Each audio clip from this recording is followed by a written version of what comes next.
Ieri mattina, domenica 12 novembre, nel suggestivo scenario del Parco San Giuliano di Mestre si è svolta la significativa camminata nazionale Amore senza lividi.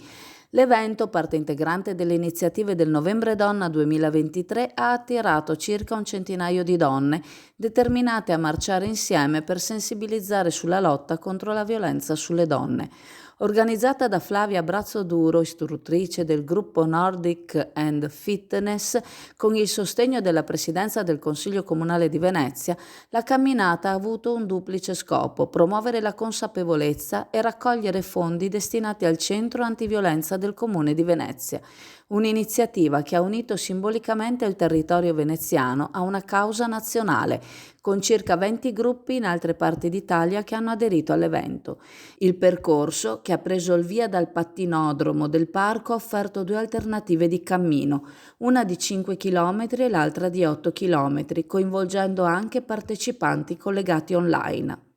La Presidente del Consiglio Comunale, Ermelinda Damiano, ha portato i saluti dell'amministrazione comunale, elogiando la partecipazione numerosa e sottolineando l'importanza dell'iniziativa nel sollecitare una maggiore consapevolezza sul tema della violenza di genere.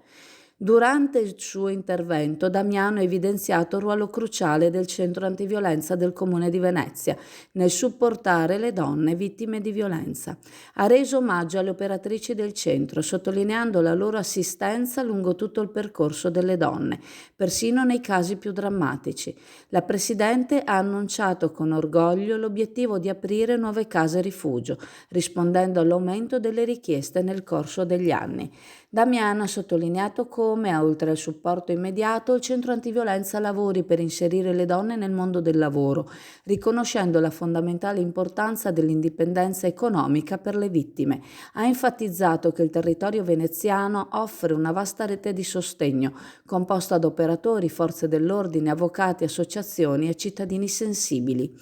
Infine, Damiano ha esortato le donne a chiedere aiuto e denunciare, sottolineando che l'amore non lascia lividi, non solo esteriori ma anche interiori, perché l'amore non fa male mai. Un messaggio potente in linea con lo spirito della manifestazione del Novembre Donna, un mese dedicato a combattere e sensibilizzare contro la violenza sulle donne. La novità di quest'inverno 2023-2024 è l'aperitivo dopo lavoro, che non è altro che un happy hour dedicato a chi dal lunedì al venerdì finisce di lavorare tra le 18 e le 20 e magari vuole prendersi un momento di pausa, un aperitivo con gli amici o con i colleghi e spendere il giusto, per cui proponiamo dalle 18 alle 20 dal lunedì al venerdì lo spritz, il prosecco e la birra tutto a 3 euro, visto anche i momenti un po' di crisi degli stipendi, veniamo incontro un po' al mondo del lavoro. Abbiamo una grandissima piazza di fronte col parcheggio